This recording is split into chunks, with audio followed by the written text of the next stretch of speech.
Epic battles of ancient Greece and Rome. Clash of civilizations? War has shaped human history for thousands of years, but few periods have been as dramatic or as influential as the wars fought by the ancient Greeks and Romans. These battles were not just about armies and weapons. They were about ideas, cultures, and the future of entire civilizations. Today, we journey back to the bloody fields of history to uncover the most legendary battles that defined Greece and Rome.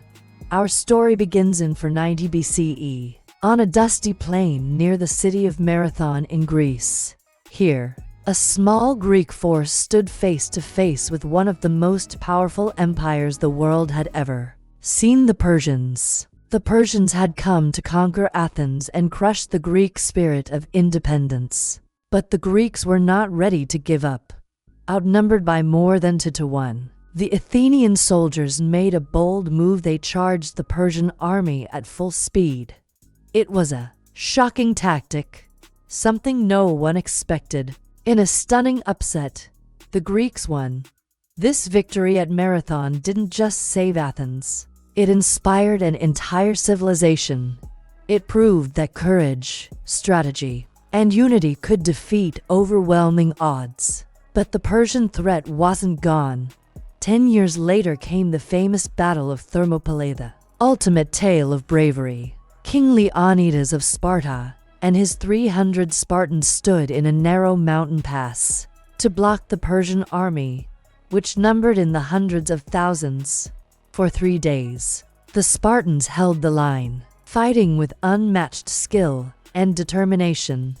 They knew they could not win, but their sacrifice gave Greece the time it needed to prepare for the battles ahead. Thermopylae became a symbol of heroism, a story told for centuries about men who fought to the last breath for freedom. While Greece faced Persia, another city-state, Athens was rising in power and wealth. Its navy dominated the Aegean Sea, while Sparta ruled the land with its unmatched warriors. But soon, these two powers turned against each other in what became the Peloponnesian War. This was not just a war of soldiers, it was a war of lifestyles. Athens represented democracy, culture, and trade. Sparta stood for military discipline and order. For nearly 30 years, Greece tore itself apart. Cities were burned, thousands died, and in the end, Sparta emerged victorious, but the cost was devastating. The once glorious Greek world lay weakened, setting the stage for a new conqueror, Alexander the Great. Alexander changed everything. At just 20 years old, he inherited the throne of Macedonia and began one of the most extraordinary military campaigns in history. His army swept across Persia, defeating massive forces with brilliant tactics. At the Battle of Gaugamela, Alexander faced King Darius and a Persian army that dwarfed his own. But with clever maneuvers and fearless leadership, Alexander crushed the Persians and claimed an empire stretching from Greece to India. For a brief moment, Greek culture ruled the known world. But no empire lasts forever. After Alexander's death, his empire crumbled, and new powers rose. In the West, a small city called Rome began its climb to greatness. Rome learned from Greece, adopting its gods, its art, and even its military ideas, but the Romans added something new: discipline, engineering, and relentless ambition.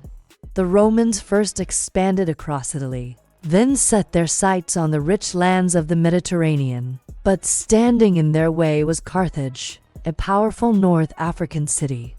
The struggle between Rome and Carthage became known as the Punic Wars, a series of brutal conflicts that lasted more than a century.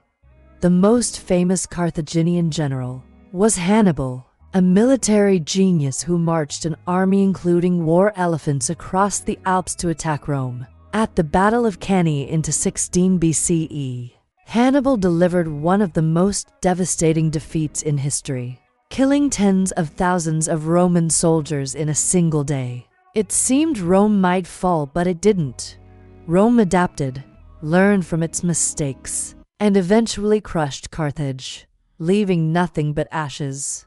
With Carthage gone, Rome turned east and absorbed the Greek world into its empire. But Rome's greatest test was yet to come: civil wars that would tear the Republic apart.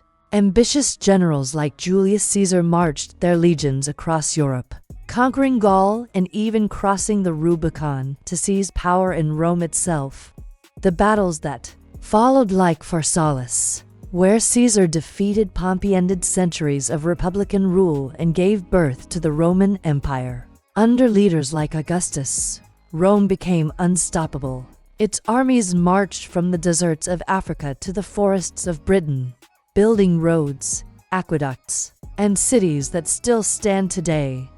Yet, for all its power, Rome too would fall undone, not by foreign armies at first, but by its own divisions, corruption, and greed. The battles of Greece and Rome were more than fights for land. They were battles for ideas: freedom versus tyranny, discipline versus chaos, innovation versus tradition. They shaped our world in ways we still feel today. Democracy, law, architecture, philosophy, all of it was born in these ancient wars. When you walk among the ruins of Athens or Rome, you can almost hear the echoes of marching armies, the clash of swords, the shouts of warriors fighting for glory and survival. These were not just battles, they were the turning points of history. And their legacy? It still lives on. In our governments, our cities, even in the stories we tell about heroism and sacrifice. The ancient Greeks and Romans fought. They conquered.